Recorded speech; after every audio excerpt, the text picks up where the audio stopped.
Here's another ABCD concept for you. It has to do with teaching phases. The A phase, when we're teaching our athletes, has two components to it. One is no defense at all. All right, we call it air. You're on air. You might be teaching a drill or a skill that doesn't require any defense at all. That would be A.1. A.2 is a scripted defense. So you're teaching a drill or a skill, but you put defense out there and you tell the defense how you want them to play. So you are scripting it as a coach so that your offense is able to execute the way you want them to, or execute successfully. If there's no defense at all, they can probably execute successfully. But without any defense, they don't get a good enough picture sometimes on what to expect if there is defense. So A.2 is add some defense, add some scripted defense, saying this is how we want you to play this situation.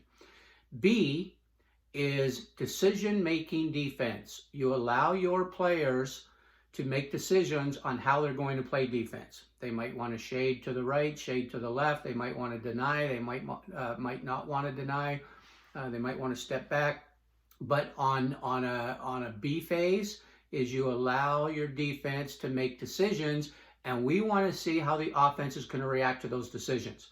So the defense must intentionally change things up, just so that the defense is making decisions, and the offense then also has to make counter decisions.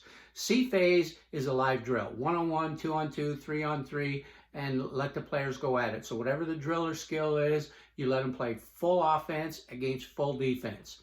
You may or may not have a particular style of defense that you want your kids to utilize. You can put that in there if you want to. But anyway, it's a live competitive drill. You may even want to go 4-on-4 in that C phase drill. D phase is a game-like situation. So most often, almost always, it's 5-on-5. So 5-on-5 is a game-like situation. So we want to do throughout a practice a number of 5-on-5 situations so we can take a drill or a skill and make sure that we're transferring it or implementing it into a game-like situation. There is a little overlap sometimes between C phase and D phase. If you're going 4-on-4 doing a drill, and let's say you want to do a drill that just highlights what's going on the perimeter, so you're doing 4-on-4 to get rid of a post player.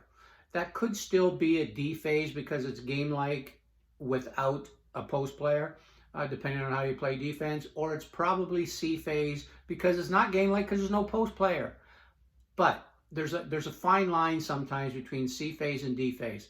If you're not 100% sure which is which, then a D phase, just simply call it 5-on-5. ABCD, if you utilize those teaching phases, it's going to really help you in the manner in which you teach your kids in practice.